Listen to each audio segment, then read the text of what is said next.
ਤੇ ਉਹ ਪੁੱਛਦਾ ਪਿਆ ਸੀ ਕਿ ਫਿਰ ਵੀ ਲੋਕ ਕਿਉਂ ਆਂਦੇ ਨੇ ਵੀ ਇਹ ਕਹਾਣੀ ਦਾ ਵਜੂਦ ਕੋਈ ਨਹੀਂ। ਇਹ ਕੋਈ 250 ਸ਼ਾਇਰਾਂ ਨੇ ਇਹ ਕਿੱਸਾ ਲਿਖਿਆ। ਈਵਨ ਅਦਮ ਨੇ ਉਰਦੂ ਚ ਲਿਖੀ ਹੋਈ ਹੈ ਹੀਰ, ਫਾਰਸੀ ਚ ਵੀ ਲਿਖਿਆ ਗਿਆ। 7 ਲੱਖ ਅੰਗਰੇਜ਼ ਨੇ ਫਸਟ ਵਰਲਡ ਵਾਰ ਵਿੱਚ ਬੰਦਾ ਭਰਤੀ ਕੀਤਾ, ਜਿਹਦੇ ਵਿੱਚੋਂ 4 ਲੱਖ ਸਿਰਫ ਪੰਜਾਬ ਦਾ ਸੀ।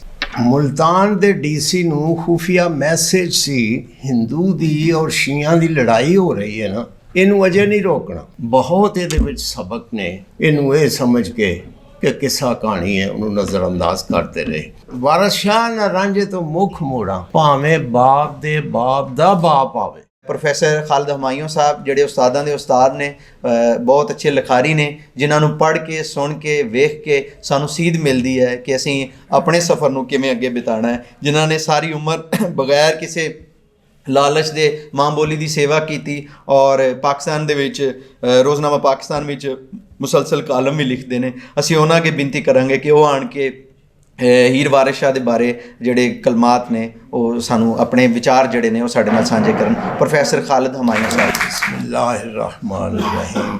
कोई मौजू तय नहीं सी होया और खैर वारिस शाह भी एक ऐसा मौजू है कि जिहदे वास्ते कोई एडी तैयारी की जरूरत नहीं। उहदे विच इतना कुछ है साढ़े वास्ते, उहदे च इन्ना ऐसा असर अंगेज़ और इनकलाबी ख्यालात का पैगाम है। अफसोस है कि असी बहुत दूर निकल गए हुए हैं।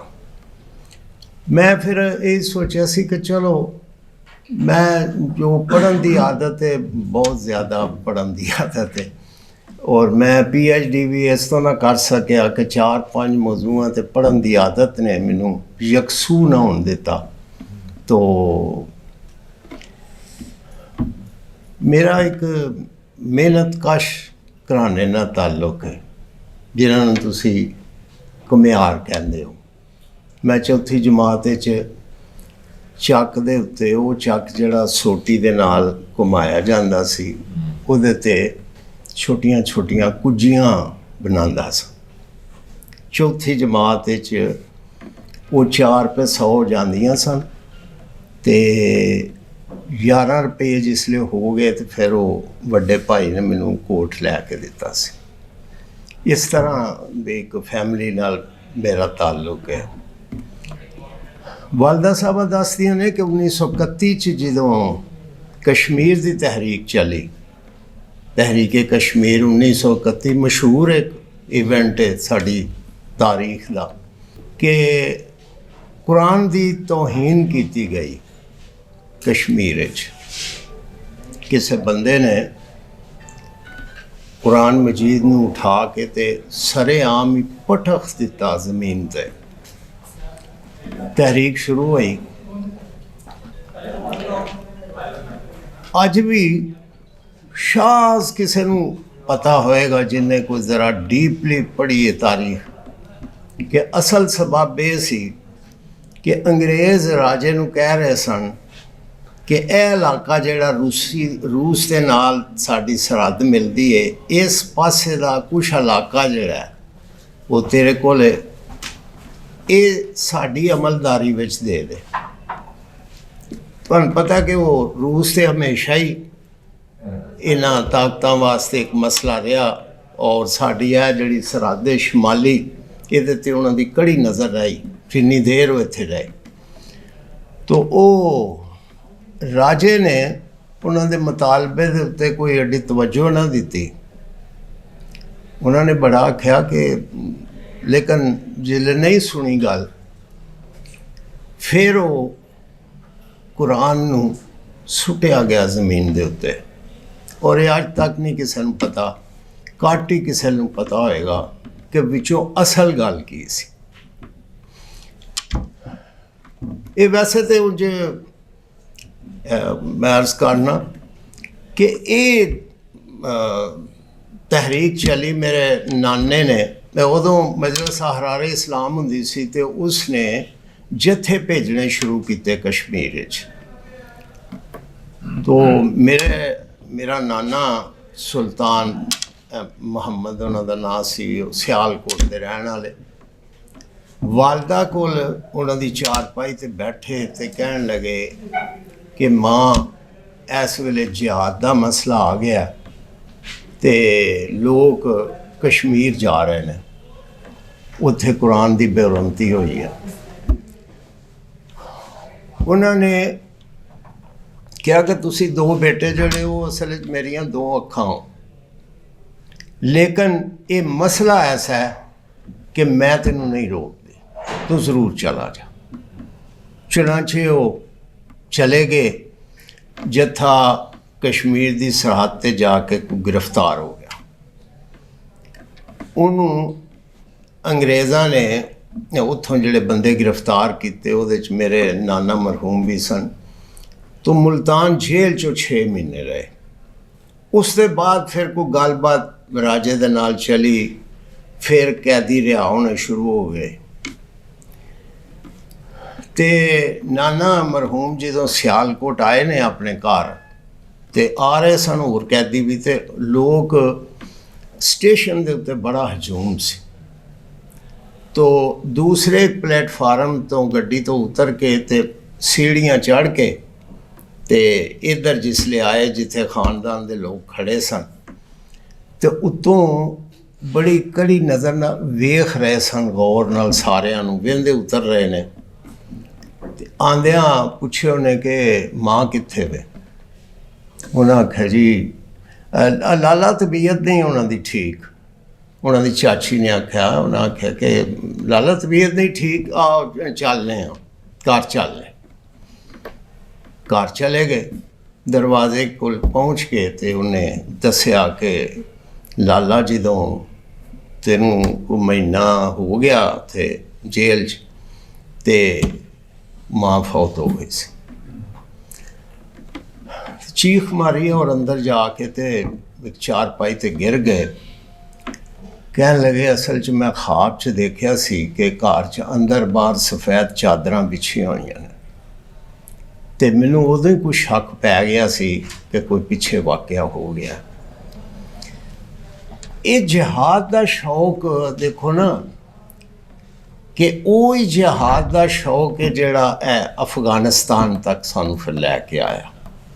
ਲੇਕਿਨ ਅਸਲ ਵਿੱਚ ਜ਼ਰੂਰਤ ਜਿਹੜੀ ਸੀ ਨਾ ਕਲਮ ਦੀ ਸੀ, ਮੁਸਲਮਾਨਾਂ ਨੂੰ ਤਾਲੀਮ ਵੱਲ ਲਿਆਉਣ ਦੀ ਸੀ, ਜਿਹਦੀ ਸਰ ਸੈਯਦ ਦੀਆਂ ਕੋਸ਼ਿਸ਼ਾਂ ਤੋਂ ਤੁਸੀਂ ਵਾਕਫ।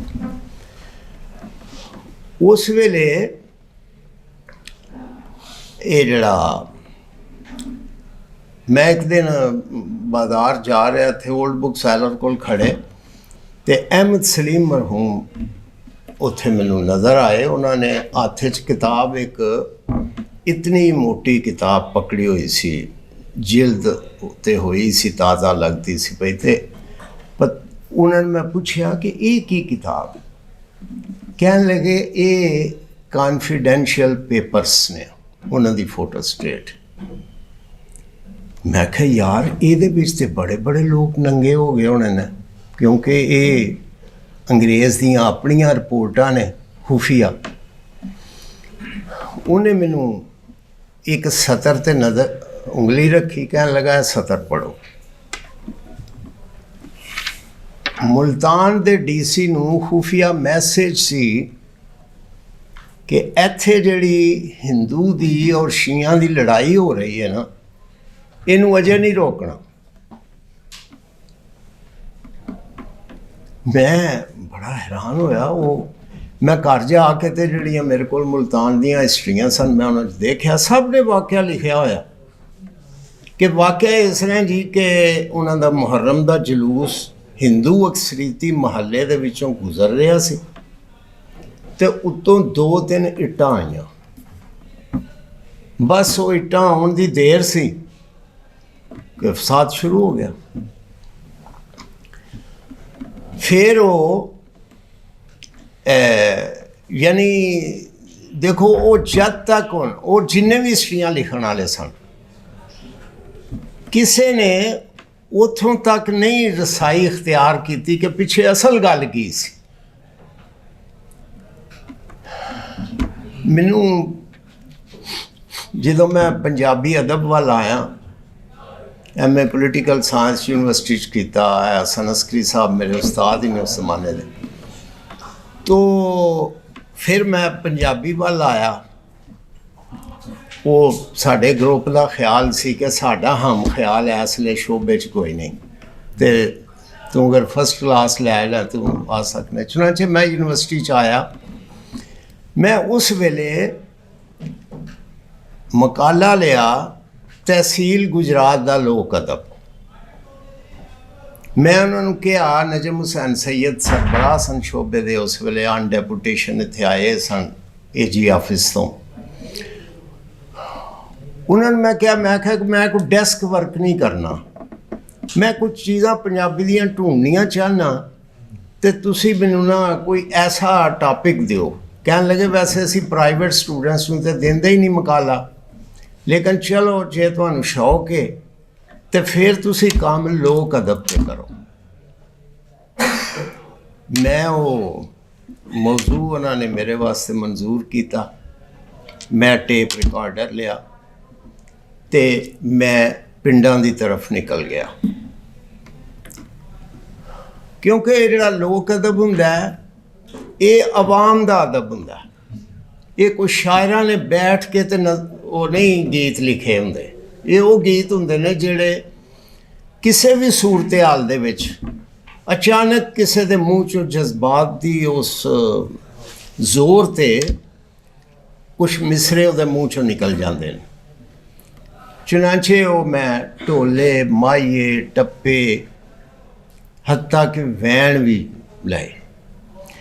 वो ही पढ़दे मैनू पता लगा कि हज़ार हा गीत लिखे गए जदों अंग्रेज़ ने जबरी भर्ती की। 7 लाख अंग्रेज़ ने फर्स्ट वर्ल्ड वार विच बंदा भर्ती किया, जिदे विचों 4 लाख सिर्फ पंजाब दा सी, और जबरन भी की। नंबरदार नाल हुंदे सन, वेख्या जांदा सी किहड़े घरां च नौजवान ने, उन्हां नूं वो भर्ती करते सी। भर्ती वो इस वास्ते भी करते सी और हो जाते सन लोग, क्योंकि उदों बनीए का अदारा भी कहर का अदारा सी। कर्जे देने सूद ते, और फिर वो बेशुमार फैमिलीज जड़ियाँ सन ना जकड़ियाँ सन कर्जियां दे विच। फिर वो समझते सी कि चलो इस मुंडे नूं भेज देने फौज विच, अपना उत्थे खर्च भी उन्हें मिल जाएगा, और साढ़े तो कुछ असी यदि तनख्वाह आवेगी वो असी को कर्जे च दे देंगे। 4 लाख सिर्फ पंजाब चों उन्हें भर्ती किया, और ये उत्ते हज़ार हा गीत लिखे गए। ये काम सिखा ने किया। उन्होंने कई वॉल्यूम दे विच पंजाबी वो शायरी महफूज है जिहड़ी लोकां दी आम लोकां दी शायरी सी। साडा सबर फरंगीए नूं मारे, ना देंदा छुट्टियां ना तलबा ना तारे, रख ले छड़े ते कुवारे, ना होण रन्ना ना पैण पवाड़े। वो ऐसे गीत, और देखो तुसी साड़ी पसमानदगी, मैं अपनी इस पसमानदगी नूं जिहड़ी साडी इंटलैक्चुअल पसमानदगी है और जो अमलन माशी तौर ते समाजी तौर ते इखलाकी तौर ते असी जिस सूरत हाल नाल दो चार हाँ, ये मैं बहुत दूर तक गया, और ये पिछे जिहड़े ठोस असबाब ने बहुत घट लोगों की नज़र उत्थों तक जाती है। फिर सैकंड वर्ल्ड वार हुई, तुहानूं पता है वो 6 साल जंग रही सी, और साडा बेशुमार बंदा पंजाब दा जिहड़ा है उस पट्ठी का ईंधन बनता रहा। लेकिन इत्थे हुण सानू पाकिस्तान बनाया पौनी सदी हो गई, लेकिन इस पासे कोई रिसर्च नहीं हुई। अंग्रेज़ हुकूमत करदा किस तरह सी इत्थे, वो मैं तुहानू दस्सिया ना। ये जड़ियाँ ਕਿਤਾਬਾਂ ਲਿਖੀਆਂ ਗਈਆਂ ਨੇ ਹਿੰਦੂ ਮੁਸਲਿਮ ਰਾਈਟਸ 'ਤੇ, ਮੈਂ 3 ਕਿਤਾਬਾਂ ਦੇਖੀਆਂ ਹੋਈਆਂ। ਲਿਖਣ ਵਾਲਿਆਂ ਨੇ ਉਹ ਵਾਕਿਆਤ ਜਮ੍ਹਾਂ ਕੀਤੇ ਨੇ, ਲੇਕਿਨ ਅਸਲ ਸੂਰਤ ਹਾਲ ਕੋਈ ਨਹੀਂ ਦੱਸ ਸਕਿਆ ਕਿ ਉਹ ਐਲੀਮੈਂਟ ਕਿਹੜਾ ਸੀ ਜਿਹੜਾ ਫਸਾਦ ਦੀ ਅੱਗ ਭੜਕਾਉਂਦਾ ਸੀ ਪਿੱਛੇ ਬੈਠ ਕੇ। ਇਹ ਜਦੋਂ ਇਰਾਕ 'ਤੇ ਲੜਾਈ ਹੋਈ ਹੈ, ਟੋਨੀ ਬਲੇਅਰ ਨੇ ਕਿਹਾ ਕਿ ਹਕੂਮਤਾਂ ਅਸਾਂ ਵੀ ਕੀਤੀਆਂ ਨੇ ਦੁਨੀਆ 'ਚ ਬੜੀਆਂ, ਲੇਕਿਨ ਅਸੀਂ ਇਸ ਤਰ੍ਹਾਂ ਦੀ ਨੰਗੀ ਜਾਰਹੀਅਤ ਨਹੀਂ ਸਾਂ ਕਰਦੇ ਜੋ ਕਿ ਤੁਸੀਂ ਕਰਦੇ ਹੋ। ਹਰ ਚੀਜ਼ ਦੀ ਪਲੈਨਿੰਗ ਹੁੰਦੀ ਸੀ ਔਰ ਬਹੁਤ ਵਕਤ ਤੋਂ ਪਹਿਲਾਂ ਉਹ ਸੋਚਦਾ ਸੀ, ਔਰ ਉਹਦੇ ਵਾਸਤੇ ਲੋਕਾਂ ਦਾ ਤਾਵਨ ਕਿਸ ਤਰ੍ਹਾਂ ਲੈਂਦਾ ਸੀ, ਕਿਸ ਤਰ੍ਹਾਂ ਉਹ ਇਹ ਚੀਜ਼ਾਂ ਜਿਹੜੀਆਂ ਨਾ ਸਾਡੇ ਇੱਥੇ ਰਿਸਰਚ ਦਾ ਮੌਜੂ ਨਹੀਂ ਬਣ ਸਕੀਆਂ। ਬਹੁਤ ਅਸੀਂ, ਮੈਂ ਇਮਾਨਦਾਰੀ ਦੀ ਗੱਲ ਹੈ, ਮੈਂ ਕੋਈ ਬੁਰਾ ਮਹਿਸੂਸ ਕਰੇ, ਮੈਂ ਆਪਣੀ ਕੌਮ ਨੂੰ, ਪਾਕਿਸਤਾਨੀ ਕੌਮ ਨੂੰ ਜਾਹਿਲ ਅਨਪੜ੍ਹ ਕੌਮ ਸਮਝਣਾ, ਕਿਉਂਕਿ ਇਹਨੂੰ ਪਤਾ ਹੀ ਨਹੀਂ ਚੱਲਿਆ ਅੱਜ ਤੱਕ ਕਿ ਇੱਥੇ ਜੋ ਕੁਛ ਹੁੰਦਾ ਹੈ ਉਹਦੇ ਪਿੱਛੇ ਅਸਲ ਚੀਜ਼ ਕੀ ਹੈ, ਕਿਹਦੇ ਕੀ ਅਜ਼ਾਇਮ ਨੇ। ਇੱਥੇ ਉਹ ਲੈਫਟ ਵਾਲੇ ਸਨ ਜਿਨ੍ਹਾਂ ਨੂੰ ਬਾਹਾਂ ਬਾਜ਼ੂ ਕਹਿੰਦੇ ਸਨ, ਉਹ ਰੌਲਾ ਪਾਉਂਦੇ ਰਹੇ, ਮੁੱਦਤਾਂ ਗੁਜ਼ਰ ਗਈਆਂ, ਹੁਣ ਉਹ ਤਾਰੀਖ ਦੇ ਵਰਕਿਆਂ 'ਚ ਹੀ ਉਹ ਗੱਲਾਂ ਰਹਿ ਗਈਆਂ ਕਿ ਉਹ ਆਂਦੇ ਰਹੇ ਸੋਸ਼ਲਿਜ਼ਮ ਦੀ ਉਹਨਾਂ ਥਿਊਰੀ ਦਿੱਤੀ ਔਰ ਆਖਿਆ ਕਿ ਜਦ ਤੱਕ ਤੁਸੀਂ ਤਬਕਾਤ ਨੂੰ ਨਹੀਂ ਸਮਝਦੇ ਤੁਸੀਂ ਸਿਆਸਤ ਨੂੰ ਨਹੀਂ ਸਮਝ ਸਕਦੇ। ਔਰ ਮੈਂ ਆਪਣੀ ਜਿੰਨਾ ਹੁਣ ਤੱਕ ਪੜ੍ਹਿਆ,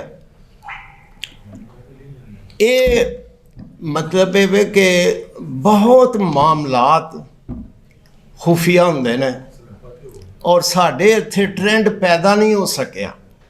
ਪੋਲੀਟੀਕਲ ਸਾਇੰਸ ਡਿਪਾਰਟਮੈਂਟ ਜਾ ਕੇ ਦੇਖ ਲਓ, ਹਿਸਟਰੀ ਦੇਖ ਲਓ, ਸਾਡੀ ਆਪਣੀ ਸੂਰਤ ਹਾਲ ਔਰ ਉਹਦੇ ਅਸਲ ਕਾਗਜ਼ਾਤ ਤੱਕ, ਦਸਤਾਵੇਜ਼ਾਤ ਤੱਕ ਜਿਹੜਾ ਪਹੁੰਚਣਾ ਹੈ ਨਾ, ਉਹਦੇ ਵਾਸਤੇ ਫਿਰ ਉਹ ਯਾਨੀ ਕੋਈ ਵੀ ਤਕਲੀਫ ਨਹੀਂ ਕਰਦਾ। ਇੰਗਲੈਂਡ 'ਚ ਪਏ ਨੇ ਸਾਡੇ ਕਾਗਜ਼ਾਤ, ਈਵਨ ਕਿ ਮੈਂ ਤੁਹਾਨੂੰ ਦੱਸਾਂ ਕਿ ਇੱਥੇ ਦਾਇਮ ਦੇ ਉੱਤੇ ਇੱਕ ਦੋਸਤ ਨੇ ਕਿਤਾਬ ਲਿਖੀ ਹੈ, ਪੰਜਾਬੀ ਦੇ ਰਾਈਟਰ ਨੇ, ਡਾਕਟਰ, ਉਹਨਾਂ ਨੇ ਦੱਸਿਆ ਕਿ ਇੱਕ ਕੋਈ 16 ਸਫ਼ੇ ਦਾ ਉਹਨੇ ਇੱਕ ਨਜ਼ਮ ਪੰਜਾਬੀ 'ਚ ਲਿਖੀ ਸੀ, ਅਤੇ ਉਹ ਮੈਨੂੰ ਇੱਥੋਂ, ਮੈਂ ਹਿੰਦੁਸਤਾਨ ਪਾਕਿਸਤਾਨ ਦੋਵਾਂ ਇਲਾਕੇ ਛਾਨ ਮਾਰੇ, ਉਹ ਮੈਨੂੰ ਮਿਲਦੀ ਨਹੀਂ ਸੀ। ਕਿੱਥੋਂ ਮਿਲੀ? ਇੰਡੀਆ ਆਫਿਸ ਲਾਇਬ੍ਰੇਰੀ 'ਚੋਂ ਮਿਲੀ।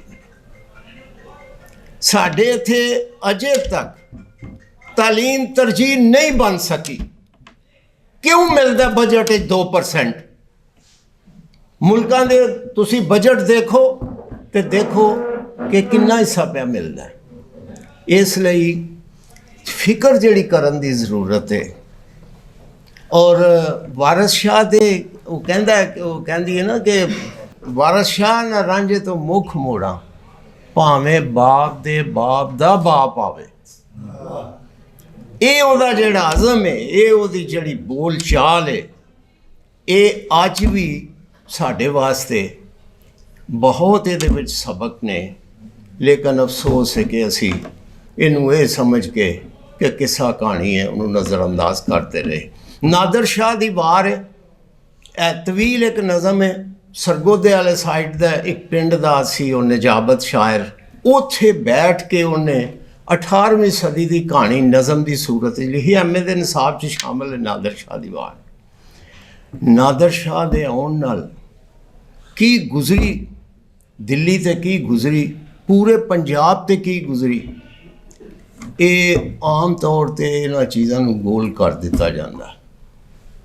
ਮੈਂ ਦੂਰ ਤੱਕ ਨਹੀਂ ਨਿਕਲਦਾ। ਇਹ ਟ੍ਰੈਂਡ ਬਦਲਣ ਦੀ ਜ਼ਰੂਰਤ ਹੈ, ਸਾਨੂੰ ਆਪਣਾ ਆਪ ਸਮਝਣਾ ਚਾਹੀਦਾ।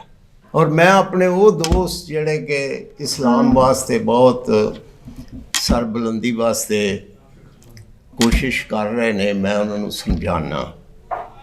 ਮੈਂ ਬਹੁਤ ਸਾਰੇ ਕਾਲਮ ਲਿਖੇ ਨੇ ਕਿ ਪਹਿਲੋਂ ਆਪਣਾ ਆਪ ਸਮਝ ਲਵੋ ਕਿ ਤੁਸੀਂ ਹੈ ਕੀ ਹੋ। ਲੇਕਿਨ ਉਹ ਸਿਰਾਂ ਤੋਂ ਲੰਘ ਜਾਂਦੀ ਇਹ ਚੀਜ਼, ਕਿਉਂਕਿ ਇਹ ਚੀਜ਼ ਜਿਹੜੀ ਹੈ ਨਾ ਇਹ ਤੇ ਲਗਾਤਾਰ ਬੰਦੇ ਦੇ ਜ਼ਿਹਨ ਤੇ ਮੁਸੱਲਤ ਰਵੇ ਔਰ ਉਹ ਟੋਚ ਲੱਗਾ ਰਵੇ ਤੇ ਫਿਰ ਕੋਈ ਗੱਲਾਂ ਹੱਥ ਆਉਂਦੀਆਂ ਨੇ। ਮੈਂ ਤੇ ਤੁਹਾਨੂੰ ਇਹ 2 ਵਾਕਿਆ ਸੁਣਾਏ ਨੇ। ਵਰਨਾ ਮਸਜਿਦ ਸ਼ਹੀਦ ਗੰਜ ਜਿਹੜੀ ਹੈ, ਇੱਕ ਦਿਨ ਲਾਹੌਰ ਦੇ ਲੋਕ ਉੱਠੇ ਤੇ ਵੇਖਿਆ ਉਹਨਾਂ ਨੇ ਮਸਜਿਦ ਨੂੰ ਗਿਣਤੀਆਂ ਦੇ ਨਾਲ ਢਾਇਆ ਜਾ ਰਿਹਾ। ਤਹਿਰੀਕ ਸ਼ੁਰੂ ਹੋ ਗਈ। ਪ੍ਰੋਫੈਸਰ ਸਲੀਮ ਮੀਰ ਮਰਹੂਮ ਜਿਹੜੇ ਸਰੇ ਰਾਏ ਵੀ ਲਿਖਦੇ ਸਨ ਨਵਾਏ ਵਕਤ 'ਚ, ਕਹਿੰਦੇ ਨੇ ਕਿ ਮੈਂ ਆਪਣੀਆਂ ਅੱਖਾਂ ਨਾਲ ਉਹ ਸੀਨ ਵੇਖਿਆ ਹੋਇਆ ਕਿ ਫੌਜ ਨੇ ਲਾਈਨ ਬਣਾਈ ਹੈ ਸੜਕ ਤੇ ਔਰ ਕਿਹਾ ਕਿ ਜਿਹੜਾ ਵੀ ਅੱਗੇ ਆਏਗਾ ਗੋਲੀ ਚਲੇਗੀ ਉੱਤੇ। ਨੌਜਵਾਨ ਬਿਲਕੁਲ ਇਸ ਤਰ੍ਹਾਂ ਸੀਨੇ ਖੋਲ ਕੇ ਬੇਸ਼ੁਮਾਰ ਕਹਿਣ ਲੱਗੇ। ਮੈਂ ਦੇਖਿਆ ਕਿ ਉਹ ਲਾਈਨ ਕ੍ਰਾਸ ਕਰ ਗਏ ਔਰ ਗੋਲੀਆਂ ਖਾ ਖਾ ਕੇ ਗਿਰਦੇ ਰਹੇ। ਇਹਨਾਂ ਦੇ ਪਿੱਛੇ ਕੀ ਚੀਜ਼ਾਂ ਸਨ, ਕਿਹਨਾਂ ਨੂੰ ਉਹ ਮਾਰ ਮੁਕਾਉਣਾ ਚਾਹੁੰਦੇ ਸਨ, ਮਤਲਬ ਇਹ ਇੰਨੀਆਂ ਤਫਸੀਲਾਂ। ਇਹ ਜ਼ੌਕ ਸ਼ੌਕ ਹੋਵੇ ਤੇ ਫਿਰ ਇਹ ਦਰਵਾਜ਼ੇ ਖੁੱਲ੍ਹਦੇ ਨੇ। ਪੰਜਾਬੀ ਨੇ, ਮੈਂ ਪੰਜਾਬੀ ਅਖਤਿਆਰ ਕਰਨਾ, ਪੰਜਾਬੀ ਜਦੋਂ ਮੈਂ ਪੜ੍ਹਿਆ ਹੈ ਤੇ ਮੈਂ 3 ਮਹੀਨੇ ਤਿਆਰੀ ਕੀਤੀ, ਲੇਕਿਨ ਉਹਨਾਂ ਦਿਨਾਂ ਦੇ ਵਿੱਚ ਹੀ ਮੈਂ ਅਸਲ ਕਿਤਾਬਾਂ ਇਹ ਪੜ੍ਹੀਆਂ ਜਿਹੜੀਆਂ ਵਾਰਿਸ ਸ਼ਾਹ ਹੈ ਜਾਂ ਦੂਸਰੇ ਸ਼ਾਇਰ ਨੇ, ਹਾਸ਼ਮ ਸ਼ਾਹ ਹੈ ਦੂਸਰੇ। ਤਾਂ ਮੈਨੂੰ ਇਹ ਹੈਰਤਾਂ ਦੇ ਬਾਬ ਖੁੱਲ੍ਹਦੇ ਚਲੇ ਗਏ ਔਰ ਮੈਨੂੰ ਸਮਝ ਆਈ ਕਿ ਇੱਥੇ ਪੰਜਾਬੀ ਕਿਉਂ ਨਹੀਂ ਪੜ੍ਹਨ ਦਿੰਦੇ। ਸ਼ੋਭਾ ਖੁੱਲ੍ਹਿਆ ਸੀ ਲੇਕਿਨ ਐਵੇਂ ਯਤੀਮਾਂ ਹਾਰੀ ਉਹਦੀ ਸੂਰਤ ਹਾਲ ਚੱਲਦੀ ਸੀ ਪਈ, ਕਿਉਂਕਿ ਇੱਕ ਬੜਾ ਤਬਕਾ ਇੱਥੇ ਨਹੀਂ ਸੀ ਚਾਹੁੰਦਾ। ਉਹ ਕਹਿੰਦਾ ਸੀ ਜੀ ਇਹ ਇਲਾਕਾਈ ਜ਼ਬਾਨਾਂ ਜਿਹੜੀਆਂ ਨਾ, ਇਹਨਾਂ ਦੀ ਗੱਲ ਕਰਨ ਨਾਲ ਇਲਾਕਾਈਅਤ ਪੈਦਾ ਹੁੰਦੀ ਹੈ, ਤਾਸੁਬਾਤ ਪੈਦਾ ਹੁੰਦੇ ਨੇ, ਲਿਹਾਜ਼ਾ ਮਤਲਬ ਇਹ ਸ਼ੋਭਾ ਨਹੀਂ ਖੁੱਲ੍ਹਣਾ ਚਾਹੀਦਾ। ਲੇਕਿਨ ਉਹ ਬਹਰਹਾਲ ਫਿਰ ਉਹ ਤਹਿਰੀਕ ਇੰਨੀ ਜ਼ੋਰ ਦੀ ਸੀ ਕਿ ਉਹਨਾਂ ਨੂੰ ਹੁਣ ਖੋਲ੍ਹ ਵੀ ਗਿਆ ਤੇ ਤਾਂ ਕੀ ਫਰਕ ਪਿਆ। ਇਸ ਲਈ ਕਿ ਉਹ ਅਪਰੋਚ ਹੀ ਲੋਕਾਂ ਕੋਲ ਕੋਈ ਨਹੀਂ ਮਸਾਇਲ ਨੂੰ ਸਮਝਣ ਦੀ, ਹਕੀਕਤਾਂ ਤੱਕ ਪਹੁੰਚਣ ਦੀ। ਤੋ ਬਹੁਤ ਤੁਹਾਡਾ ਸ਼ੁਕਰੀਆ ਆਪਣਾ ਆਸਮ ਸਾਹਿਬ ਨੇ। ਮੈਂ ਜੋ ਕਿ ਕਲਾਸ 'ਚ ਗੱਲਾਂ ਕਰਦਾ ਰਹਿੰਦਾ ਸਾਂ ਤੋ ਉਹਨਾਂ ਨੇ ਆਖਿਆ ਕਿ ਚਲੋ ਇਹਨੂੰ ਵੀ ਬੁਲਾ ਲਓ। ਥੋੜਾ ਜਿਹਾ ਨਾ ਉਹ ਬੱਚਾ ਇੱਕ ਬੈਠਾ ਤੇ ਨੇ ਆ ਆਖਿਆ ਸੀ ਕਿ ਸਾਹਿਬ ਆਣੇ ਪਤਾ ਨਹੀਂ ਮੌਕਾ ਮਿਲੇਗਾ ਨਾ ਉਹਨਾਂ ਨੂੰ ਪੁੱਛਣਾ ਸਾਹਿਬ ਨੂੰ ਕਿ ਉਹ ਹੀਰ ਦੇ ਕਿਸੇ ਜਿਹੜੇ ਮਕਾਮਾਤ ਨੇ ਉਹ ਤੇ ਸਾਰੇ ਮੌਜੂਦ ਨੇ, ਤਖਤ ਹਜ਼ਾਰਾ ਵੀ, ਰੰਗਪੁਰ ਖੇੜਿਆਂ ਦਾ ਵੀ। ਤੇ ਉਹ ਪੁੱਛਦਾ ਪਿਆ ਸੀ ਕਿ ਫਿਰ ਵੀ ਲੋਕ ਕਿਉਂ ਆਉਂਦੇ ਨੇ ਵੀ ਇਹ ਕਹਾਣੀ ਦਾ ਵਜੂਦ ਕੋਈ ਨਹੀਂ। ਇਹ ਤੇ ਥੋੜਾ ਜਿਹਾ ਗੱਲ ਕਰ। ਅਸਲ ਜੀ ਇਹ ਵਾਕਿਆ ਜਿਹੜਾ ਨਾ ਇਹ ਸੁਲਤਾਨ ਲੋਧੀ ਦੇ ਜ਼ਮਾਨੇ 'ਚ, ਲੋਧੀਆਂ ਦੀ ਇੱਥੇ ਹਕੂਮਤ ਰਹੀ ਦਿੱਲੀ ਤੇ, ਉਹਨਾਂ ਦੇ ਦੌਰ ਦਾ ਇਹ ਵਾਕਿਆ। ਔਰ ਉੱਥੋਂ ਕੋਈ ਸਮਝੋ ਫਿਰ ਕੋਈ ਲੋਧੀਆਂ ਦਾ ਦੌਰ, ਫਿਰ ਉਹ ਉਸ ਤੋਂ ਬਾਅਦ ਆ ਗਏ ਮੁਗਲ, ਆ ਗਏ ਬਾਬਰ ਆਇਆ, ਹੁਮਾਯੂੰ ਆਇਆ ਔਰ ਫਿਰ ਅਕਬਰ ਦੇ ਦੌਰ 'ਚ ਇਹ ਪਹਿਲਾ ਸ਼ਾਇਰ ਦਮੋਦਰ ਝੰਗ ਦਾ ਦੁਕਾਨ ਕਰਦਾ ਸੀ ਉੱਥੇ, ਉਸਨੇ ਇਹ ਕਿੱਸਾ ਲਿਖਿਆ, ਇਹ ਵੀ ਛਪਿਆ ਮੌਜੂਦ ਹੈ। ਉਹ ਵੈਸੇ ਇਹ ਕਹਿੰਦਾ ਕਿ ਮੈਂ ਸਭ ਕੁਝ ਆਪਣੀ ਅੱਖੀਂ ਵੇਖਿਆ। ਕਈ ਜਗ੍ਹਾ ਤੇ ਉਹ ਕਹਿੰਦਾ ਕਿ ਮੈਂ ਇਹ ਸਾਰਾ ਕੁਝ ਆਪਣੇ ਅੱਖੀਂ ਵੇਖਿਆ। ਉਸ ਤੋਂ ਬਾਅਦ ਫਿਰ ਇਹ ਵੇ ਕਿ ਫਿਰ ਉਸ ਦੂਸਰਾ ਸ਼ਾਇਰ ਅਹਿਮਦ ਗੁਜਰ ਸੀ, ਤੀਸਰਾ ਸ਼ਾਇਰ ਸ਼ਾਹਜਹਾਨ ਮੁਕਬਲ ਸੀ ਔਰ ਉਹ ਤੀਸਰਾ ਸੀ, ਔਰ ਚੌਥਾ ਵਾਰਿਸ ਸ਼ਾਹ ਬੜਾ ਸ਼ਾਇਰ ਸੀ। ਇਹ ਕੋਈ 250 ਸ਼ਾਇਰਾਂ ਨੇ ਇਹ ਕਿੱਸਾ ਲਿਖਿਆ, 250 ਸ਼ਾਇਰਾਂ ਨੇ। ਈਵਨ ਅਦਮ ਨੇ ਉਰਦੂ 'ਚ ਲਿਖੀ ਹੋਈ ਹੈ ਹੀਰ ਜੀ, ਤੋ ਫਾਰਸੀ 'ਚ ਵੀ ਲਿਖਿਆ ਗਿਆ। ਫਾਰਸੀ ਦੇ ਕਈ ਲਿਖਣ ਵਾਲੇ ਬੜੇ ਸ਼ਾਇਰ ਸਨ ਜਿਨ੍ਹਾਂ ਨੇ ਕਿੱਸਾ ਲਿਖਿਆ। ਅਸਲ ਕੀ ਹੈ, ਹਾਂ ਜੀ ਬਾਕੀ ਕੋਲ ਅਸਲ ਇਹ ਵੇ ਕਿ ਇਹ ਕਿੱਸਾ ਲੋਕਾਂ ਨੂੰ ਮੌਜੂਦ ਦੇ ਉੱਤੇ ਬੈਠਿਆ ਰਹਿਣਾ ਸਬਰ ਨਾਲ ਔਰ ਮੌਜੂਦ ਨੂੰ ਨਾ ਸਮਝਣਾ ਜਾਂ ਨਾ ਬਦਲਣਾ, ਇਹ ਇਸ ਦੇ ਖਿਲਾਫ ਹੈ। ਇਹ ਵਾਰਿਸ ਸ਼ਾਹ ਉਹ ਹਰਕਤ ਦਾ ਸ਼ਾਇਰ ਹੈ, ਉਹ ਕਹਿ ਤੁਹਾਨੂੰ ਦੱਸਿਆ ਨਾ ਕਿ ਉਹ ਕਹਿੰਦਾ ਕਿ ਵਾਰਸ ਸ਼ਾਹ ਨਾ ਰਾਂਝੇ ਤੋਂ ਮੁੱਖ ਮੋੜਾ। ਉਹਦੇ ਜਿਹੜੇ ਮਕਾਲਮੇ ਨੇ ਨਾ, ਇਹ ਮਕਾਲਮਿਆਂ ਦੇ ਵਿੱਚ ਇਤਨਾ ਕੁਛ ਹੈ। ਉਸ ਵੇਲੇ ਇਹ 18ਵੀਂ ਸਦੀ ਦਾ ਜ਼ਮਾਨਾ ਸੀ, ਮੁਗਲ ਜ਼ਵਾਲ ਚਲੇ ਗਏ ਸਨ ਔਰ ਦਿੱਲੀ ਦੇ ਤਖਤ ਦੇ ਉੱਤੇ ਆਏ ਰੋਜ਼ ਨਵੇਂ ਤੋਂ ਨਵਾਂ ਹੁਕਮਰਾਨ ਬੈਠਦਾ ਸੀ। ਤੇ ਫਿਰ ਬਾਹਰ ਦਿਆਂ ਨੇ ਹਮਲੇ ਇੱਥੇ ਕੀਤੇ। ਨਾਦਰ ਸ਼ਾਹ ਨੇ ਹਮਲਾ ਕੀਤਾ 1737 ਵਿੱਚ ਜਾਂ 39 'ਚ, ਔਰ ਉਹਨੇ ਬੇਸ਼ੁਮਾਰ ਕਤਲੇਆਮ ਕੀਤਾ। ਜਿਸ ਲਈ ਉਹ ਦਿੱਲੀ ਆਇਆ ਔਰ ਪਹਿਲੇ ਤੇ ਖਾਮੋਸ਼ੀ ਜ਼ਰਾ ਰਹੀ, ਕਿਸੇ ਨੇ ਕਿਧਰੇ ਉਹਨਾਂ ਦੇ ਜੱਥੇ ਨੇ, ਮੁਗਲਾਂ ਦੇ ਨੇ ਅਟੈਕ ਕੀਤਾ ਉਹਨਾਂ ਦੇ ਕਿਸੇ ਜੱਥੇ ਉੱਤੇ। ਬਸ ਉੱਥੋਂ ਫਿਰ ਲੜਾਈ ਸ਼ੁਰੂ ਹੋਈ। 3 ਦਿਨ ਮੁਕੰਮਲ ਕਤਲੇਆਮ ਹੋਇਆ। ਹਰ ਪਾਸੇ ਖੂਨ ਦੀਆਂ ਨਦੀਆਂ ਬਹਿ ਗਈਆਂ। ਹਾਲਾਂਕਿ ਉਸ ਵੇਲੇ ਕੋਈ ਗੱਲ ਤੈਅ ਹੋ ਚੁੱਕੀ ਸੀ। ਨਿਜ਼ਾਮੁਲ ਮੁਲਕ ਜਿਹੜਾ ਕਿ ਰਿਆਸਤ ਹੈਦਰਾਬਾਦ ਦੱਕਣ ਦਾ ਪਹਿਲਾ ਨਵਾਬ ਸੀ, ਉਹਨੇ ਸੁਲ੍ਹਾ ਵੀ ਕਰਾਈ। ਲੇਕਿਨ ਇੱਕ ਅਵਧ ਦੇ ਗਵਰਨਰ ਨੇ, ਮੁਗਲ ਗਵਰਨਰ ਨੇ ਉਹਨੂੰ ਖੁਫੀਆ ਤੌਰ 'ਤੇ ਮਿਲਿਆ ਔਰ ਨਾਦਰ ਸ਼ਾਹ ਨੂੰ ਉਹਨੇ ਆਖਿਆ, ਤੂੰ ਦਿੱਲੀ ਦੇਖੀ ਹੈ? ਤੂੰ ਇੱਥੋਂ ਬਾਹਰੋਂ ਹੀ ਮੈਦਾਨੇ ਜੰਗ 'ਚੋਂ ਹੀ ਪਿਆ ਜਾਣਾ, ਤੂੰ ਦਿੱਲੀ ਨਹੀਂ ਦੇਖੀ। ਚੁਣਾਂਚੇ ਉਹਨੇ ਫਿਰ ਕਿਹਾ ਜੀ ਕਿ ਮੈਂ ਦਿੱਲੀ ਜਾਣਾ। ਉਹ ਦਿੱਲੀ ਆਇਆ, ਕਤਲੇਆਮ ਹੋਇਆ ਔਰ ਉਹ ਹੀ ਨਿਜ਼ਾਮੁਲ ਮੁਲਕ ਆਪਣੀ ਪੱਗ ਉਤਾਰ ਕੇ ਗਲ 'ਚ ਪਾ ਕੇ ਔਰ ਜਾ ਕੇ ਤੇ ਖੜਾ ਹੋ ਗਿਆ ਨਾਦਰ ਸ਼ਾਹ ਦੇ ਸਾਹਮਣੇ। ਉਹਨੇ ਫਿਰ ਤਲਵਾਰ ਆਪਣੀ ਨਿਆਮ 'ਚ ਕੀਤੀ ਤੇ ਉਹਦਾ ਮਤਲਬ ਇਸ਼ਾਰਾ ਸੀ ਕਿ ਹੁਣ ਜੰਗ ਬੰਦ ਕਰ ਦਿਓ, ਕਤਲੇਆਮ। ਹਾਲਤ ਕੀ ਹੋ ਗਈ ਸੀ ਕਿ ਉੱਥੇ ਹੀ ਹਫ਼ਤੇ ਬਾਅਦ ਮੁਗਲ ਸ਼ਹਿਜ਼ਾਦੀ ਦੀ ਸ਼ਹਿਜ਼ਾਦੀ ਨਾਲ ਮੁਗਲਾਂ ਦੀ ਮੁਗਲ ਸ਼ਹਿਜ਼ਾਦੀ ਨਾਲ ਸ਼ਾਦੀ ਕੀਤੀ ਨਾਦਰ ਸ਼ਾਹ ਨੇ ਆਪਣੇ ਬੇਟੇ ਦੀ। ਔਰ ਉੱਥੇ ਇੰਨਾ ਚਿਰਾਗਾ ਹੋਇਆ ਕਿ ਹਰ ਪਾਸੇ ਰੋਸ਼ਨੀਆਂ ਸਨ। ਔਰ ਪਤਾ ਹੀ ਇਹ ਨਹੀਂ ਸੀ ਪਤਾ ਲੱਗਦਾ ਇੱਥੇ 3 ਦਿਨ ਪਹਿਲੇ ਤੇ ਇੱਥੇ ਖੂਨ ਦੀਆਂ ਨਦੀਆਂ ਬਹਿ ਗਈਆਂ। ਇਹ ਜਿਹੜਾ ਸਾਡਾ ਮਜ਼ਾਜ ਹੈ ਨਾ, ਇਹਦੇ ਵਿੱਚ ਹੀ ਚੀਜ਼ਾਂ ਬਹੁਤ ਸ਼ਾਮਲ ਨੇ, ਲੇਕਿਨ ਅਸੀਂ ਇਹਨਾਂ ਚੀਜ਼ਾਂ ਨੂੰ ਡੀਪਲੀ ਸਮਝਣ ਨੂੰ ਤਿਆਰ ਹੀ ਨਹੀਂ। ਤਾਂ ਚੀਜ਼ ਇਹ ਵਜੀ ਕਿ ਜਿਹੜਾ ਨਾ ਮੈਂ ਚਾਹੁੰਦਾ ਸਾਂ ਕਿ ਚਲੋ ਜੋ ਵੀ कहना है कहो, फिर अनकहा रह जाएगा, गुर्बतों के दरमियान भी फासला रह जाएगा, तितलियां हिजरत करेंगी मौसमों के साथ साथ, और शहर गुल में आशोबे हवा रह जाएगा। अच्छा, शुक्रिया।